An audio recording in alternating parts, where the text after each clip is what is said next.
The Batarang, the Bat Claw, Bat Explosives, Bat Smoke Pellet, Bat Shock, Bat Snacks. What is a Batman without Bat Gadgets? Still a super genius, master tactician, philanthropist, billionaire in peak condition, extremely knowledgeable on a bizarre number of subjects, and who has mastered every form of combat.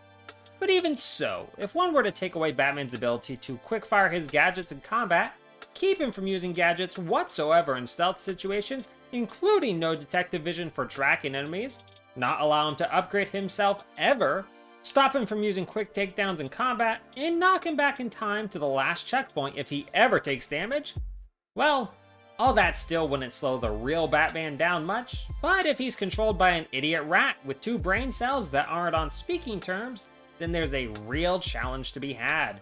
All on hard difficulty, of course, as we take on the dangers of Arkham City. Now let's go unleash our bat muscles on all the evildoers and hope they're enough. Batman's evening begins as it normally does, getting knocked unconscious, tied up, bashed in the face, bashed again, and again. And, well, not this time though. Well, for a few moments anyway, before I make my first screw up. Gadgets, quick takedowns, and upgrades aren't even available here, so that's not a good sign for the challenge to come. But I can't blame Bruce given the amount of brain damage he's likely suffered within the span of 10 minutes. Good thing Penguin gets concussed so hard or is so embarrassed that he fails to ever mention this moment again, since, after all, even though I'm now suited up, it doesn't change that Batman is fighting exactly like Bruce Wayne does. Brain damage can lead to aggression issues, and perhaps that's why we see the Batman take immediately to the streets, bashing thugs left and right without any greater plan to Bruce's actions. The experience fighting these already locked up men is worthless, as I can't level up, nor does it progress the story, and it's an unnecessary risk. So I'm gonna stick to my theory of too many concussions to explain my actions. Perhaps that explains my failure to ambush these courthouse thugs the way I intended. But honestly, it's probably more terrifying to see the Batman standing just a few feet away, watching you, before he strikes. Already the game is proving that without quick takedowns or the ability to critical strike, every single fight is going to be a test of endurance as these underfed, freezing prisoners prove remarkably resilient to the strikes of the extremely muscular, 6'2", 210-pound Bat Demon Man flying at high speeds between them, knocking them off their feet with every single strike. If this is the making of the average criminal in Gotham, I really hope every civilian is carrying nothing less than a stick of dynamite on them whenever they go out. Two-Face is wrapped up and enjoying the spectacle of Catwoman's death by acid bath, which means it's simple for me to slip in and give Selina a stay of execution. I'm rather worried about Harvey getting lucky and hitting me with his gun mid-fight, so I dodge far more than I counter here, keeping both sides of him confused enough for me to come out ahead. Joker also tries to get in on taking one of Catwoman's 9 lives, leading me to track his sniper shot back to the church so Harley and her goons can ruin my day. With 4 gunmen staring me down, the game is literally holding me at gunpoint to learn its tutorial on chucking down smoke pellets, something I must comply with if I wish to progress. As I do count smoke pellets as quickfire gadgets, the absolutely no quickfire part does go up in smoke, but it's also a forced tutorial, so who really cares? I do, and I make sure the creeps who forced me to do that care as well. Always on the move, I don't even bother to check on the rescued hostages, instead keeping my focus on avoiding death by Joker bombs, and then prioritizing completing these glide simulators so that I can have the improved bat grapple as it feels painfully slow to traverse without it. With that gained, I sneak through the chimney into Joker's hideout and immediately wonder how I'm successfully hidden through this mesh gate while watching the Joker thugs. If Mr. Hammer here somehow doesn't see me right in front of him, I 100% believe this guy does see me and is pretending otherwise so he can run away and not have his bones broken fighting the Batman. Smartest man in Arkham. Then again, when I pop out to break the bones of those still here, I fail to be fast enough to be the untouchable Batman and get popped right in the face. Now I'm glad that one thug did run away, so his perception of Batman's fearsomeness isn't reduced in any capacity. Rewinding time and not repeating my slowness does allow me to keep that idea out of any of the thugs' heads, or any thoughts for that matter, with how much I bash them around. Then I can clear my first room of gunmen within a minute, as none of them keep to the buddy system, making it real simple to pick them off one after another. Having a buddy does reduce the chances of being beaten, or at least you won't be alone in your suffering. With another hostage now rescued, it's time to break into Joker's office and confront the Mad Clown. Mainly because my attempts to knock him out via remote-controlled batarang go nowhere. There must be a giant magnet or something in there throwing off my control. Genius, Joker. Oh well, it just means I have to fight Mr. Hammer in company to get to him. I'm smart enough not to try and counter any thugs, as I know Hammer will ruin my fun if I do, but basic intelligence doesn't equate to speedy reactions, and I still take a hit. Second try, focused attacks, and dodging take Hammer down, only for me to blow it when Batman decides to do a completely unnecessary flip mid-attack, leaving himself too vulnerable. I shall always hate that one move, as it's seemingly completely random if Batman will do it, but it's remarkably slower than his other strikes, which keeps an element of chance in combat that I'm not comfortable with, as I oddly enough prefer the chances of me getting punched at a big fat 0. If I dodge away or counter far more instead of performing back-to-back strikes, I do have a much greater likelihood of coming out pristine, but it's easier to blame the game, thank you. Unfortunately, this victory means defeat, as Batman is unusually careless as the plot demands it, and is ambushed by Harley and Joker, forcing me to switch to Catwoman. I have often complained about playing as Catwoman, it's true, but for this challenge, it's basically like playing her as normal, since I normally hate using her near-worthless gadgets, her upgrades aren't very good anyway, and I'm always terrified of getting hit as her. Something that happens regardless when I carefully eliminate 2 gunmen with the utmost caution, only to sprint full speed in front of the 3rd gunman and ruin it all. Not quite how I envisioned that going. I should just sneak right past them, and I nearly do, but the call to action beckons, and I must answer by attempting to beat them however unneeded it is. I really should have declined that call. At least the game has pity on me and starts the 3rd attempt off with only 2 enemies instead of 3, so I can move on. Poison Ivy's wave fight is nothing in comparison to those gunmen guarding the entrance, so that flies right on by, and I'm back as Bruce. But it is not a great time to be Bruce, with poison Joker blood in his veins and being kicked out a window so hard that my entire outfit changes. But what's another concussion of Batman? Once you pass the 3 dozen mark, you stop counting. Mainly because you forget how to count, but still. Time to go watch an innocent man get gunned down, realize that Deadshot is in town, and then never follow up on that again. Justice! Heading to the old abandoned police station, I take down back-to-back stealth sections with ease, as only one duo understands the value of the buddy system, and I failed to mention how the buddy system can actually backfire if you're too buddy-buddy. Friendship has its painful downsides, as it turns out. When Ozzy tries to keep me out of his HQ, the museum, I only have minor trouble taking down his 3 groups of henchies protecting his jamming equipment. Minor trouble being I'm punched and then shot, but only once each, so that's not that bad, all things considered. I do get a bit worried I'll be hurt even more when the 2 henchmen guarding the door down into the subway refuse to walk away from it. But if I slam into them at a high velocity, providing no time to react, then I'm golden. Down into the subway, the last trio of Penguin's men finally understand the buddy system, but I'm patient enough for the 3rd wheel to go his own way, and then it's a simple matter Okay, this was not in the plan. It doesn't hurt the plan, far from it, but I can't say that even Batman's genius strategic mind could have foreseen this. I'm personally quite worried about this fella, but Batman keeps nodding, so maybe this is all part of his long-term plan to fix Gotham by breaking the brains of every criminal in it, and this is just proof that his plan is working. I feel like the Batman could have and should have left him there for eternity, as I think shoving the man face first hard into the metal floor certainly won't help his condition. Oh well, justice, I think? Now within the Penguin's lair, I must take on dozens of inmates in one of the easiest fights of the game. Usually easiest. These guys normally fall in record time with critical strikes, quick takedowns, and gadget usage. But now, their numbers pose a real danger, and my reaction time has taken a dip, leading to multiple blunders.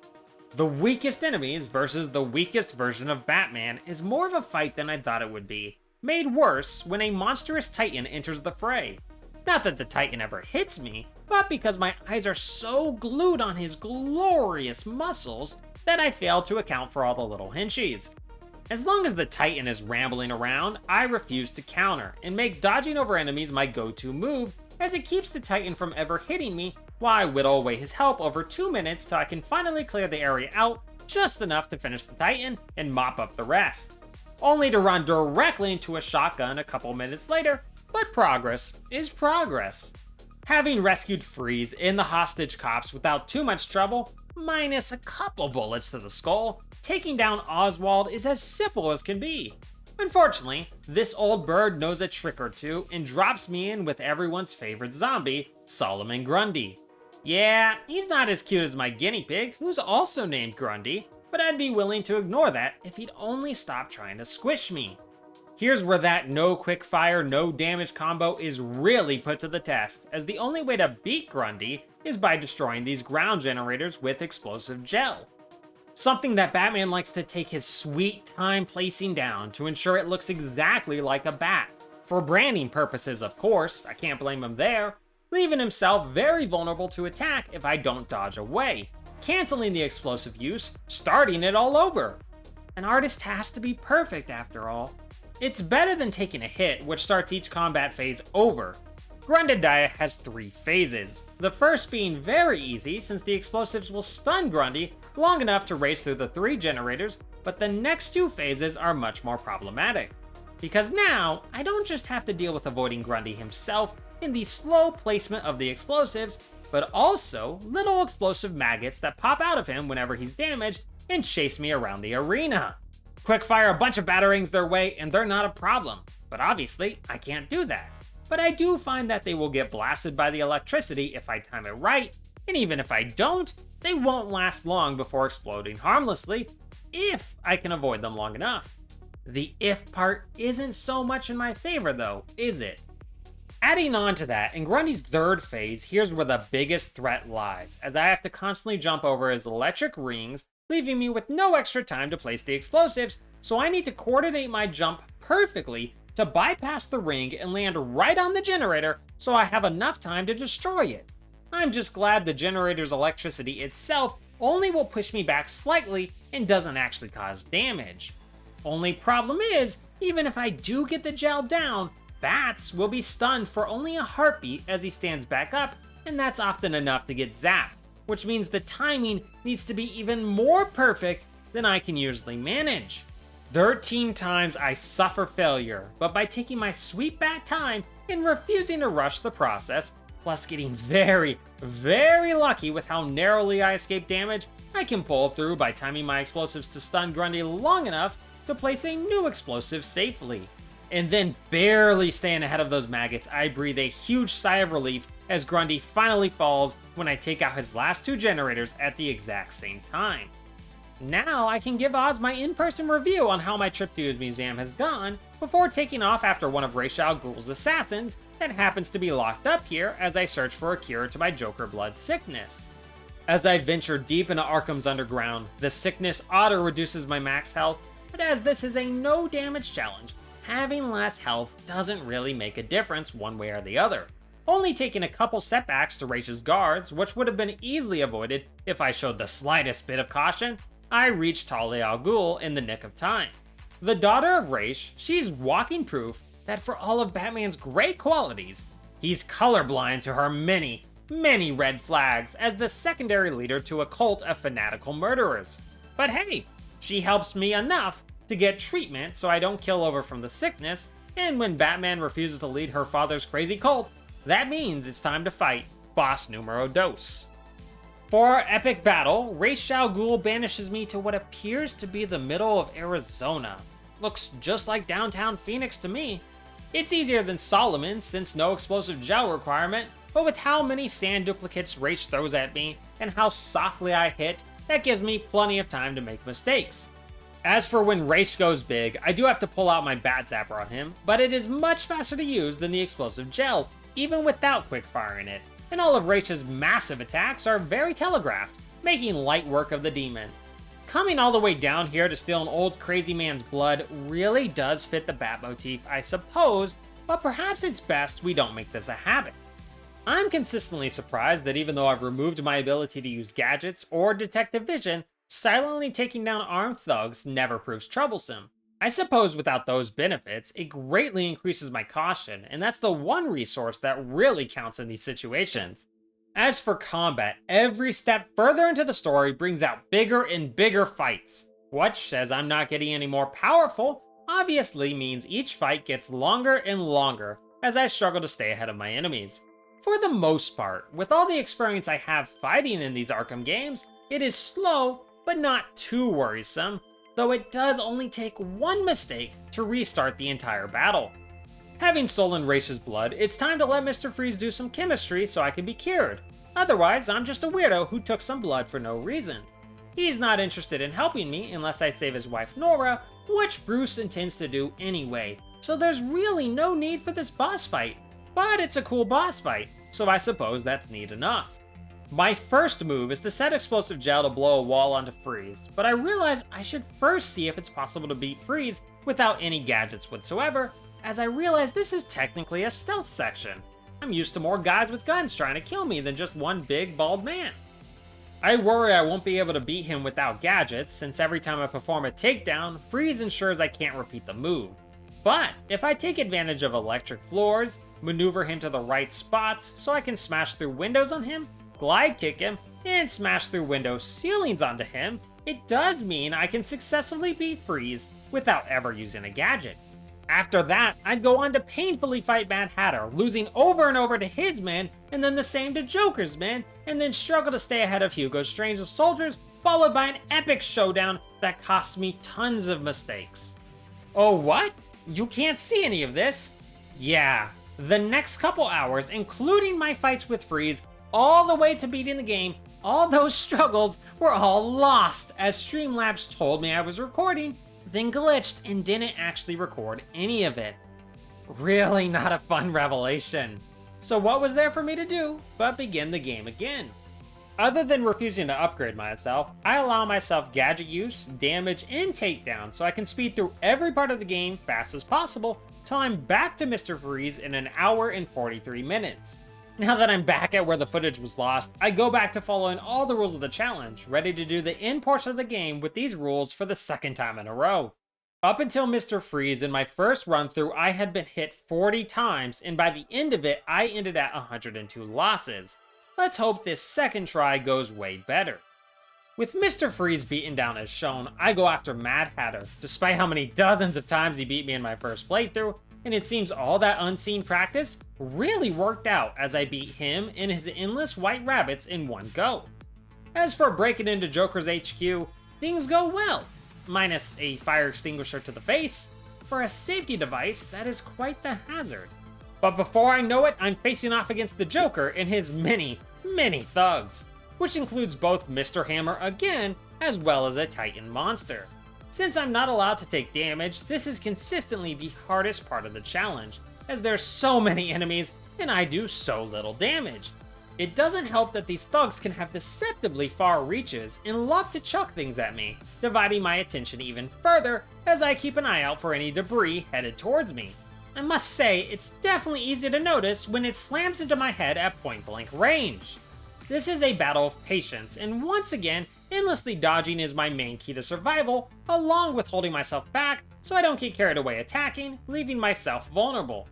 I do heavily appreciate the constant carts traveling through the arena, as they're quite helpful in knocking down enemies and speeding the damaging process up. And as long as I target and remove Mr. Hammer immediately, while doing the opposite for the Titan, as it's not safe to try and stun him with so many enemies around, I can very slowly whittle away the enemy till I'm the last one standing, untouched, but exhausted. It only took 19 minutes in total in this section, but when the final attempt takes 4 minutes alone to win, you can see why I was so tired. But my combo is rather high, so there's perks to the pain. The pain does not stop there, as very inconvenient rubble caused by Hugo Strange's mass prison slaughter pins Batman to the ground, leaving him at Joker's mercy. Thankfully, Talia shows up right then and exchanges the secret to immortality for Bruce's life. But this makes no sense! Joker has proven to be an awful fighter just 2 seconds ago. All his men are already knocked unconscious, and Talia is one of the best martial artists and assassins there is. Why the heck would she surrender herself and take such needless risk instead of easily beating Joker and freeing me herself? So the plot can happen as the writers want it? Oh, my bad, of course. Well, it's time for Bat-Soul in distress to wait for Catwoman to finish losing to Hugo's guards so she can come rescue him. It's gonna take a bit, as I'm terrible with Selina, but inevitably I pull through and Bruce is saved. Only for me to get shot by a helicopter 2 seconds later. Not how I saw that going. If I can miraculously keep myself from being shot, I can go make some silly, easily avoidable mistakes against strangest men. Once again, prove the stealth sections in this game are somehow easier in this challenge than normal playthroughs, except for the very final one atop the tower, and then stop Hugo's mass extermination of the prison. It's overall rather simple, with strangest men being surprisingly one of the easiest groups to best in the game, probably because there's far less of them. And after Raish pops back up so he can offer more blood to me, which no, I have enough. Thanks, Raish. I can chase down Joker and stop him from harming Talia. Talia! Okay, well, change of plans. Instead, I can avenge Talia, as I question why she took the Joker to the real spot directly above the Lazarus pit that can make him immortal is. Why not lie to the psycho murderer and mislead him elsewhere? Oh well, I guess it's not her problem anymore. My problem, though, is Clayface, as he reveals himself to have been filling in for the Joker, and he's much more of a competent fighter in this form. Sort of. I have fought the Mudball so many times by now in my one life challenge, and in practicing for my true no damage run, that there's nothing he can do to surprise me. Well, alright, there is one thing if he actually just pauses mid-attack, completely throwing me off before he resumes attacking. I have never seen that one before, and I'd really rather not see it again. But otherwise, it's pretty easy to avoid his strikes, and using the freeze grenade without quickfiring isn't very different than actually quickfiring it, along with handy explosives I can lead him into. Then for his final phase, I must battle a bunch of mini Clayfaces as I wait for Carlo to pop his big mouth out of the Lazarus pit so I can give him a freeze grenade to munch on. Much to my surprise, this is where the fight heats up, as his minis are far faster than I anticipate, and I lose 4 times as I fail to react fast enough to them, even with a sword in hand. But get hit enough times, and you learn to be ultra cautious, taking 0 risk as I carefully cut away, not winning any points in style, but staying untouched long enough to freeze Clayface and finish the fight. While Joker laughs his last laugh, we can say huzzah! In one of the more confusing times, thanks to needing 2 runs, this challenge took an estimate of 9.5 hours total, with 138 losses if you count both runs. But focusing only on the final combined run of the first half of the first run until freeze, and the second half of the second run starting with freeze, the true time is 5 hours 49 minutes with 76 losses. I hope you got that. You get the general idea, right? Only the use of the smoke pellet is required at the church as a quick fire, and that's a tutorial, so you can count it at your leisure. Thank you very much for watching, friends, and I do hope you enjoyed this Arkham challenge. I'm off now to question Talia's ghost for why she made all these crazy choices she did, and I will probably get stabbed for troubling her. I'll see you later, friends. Hopefully.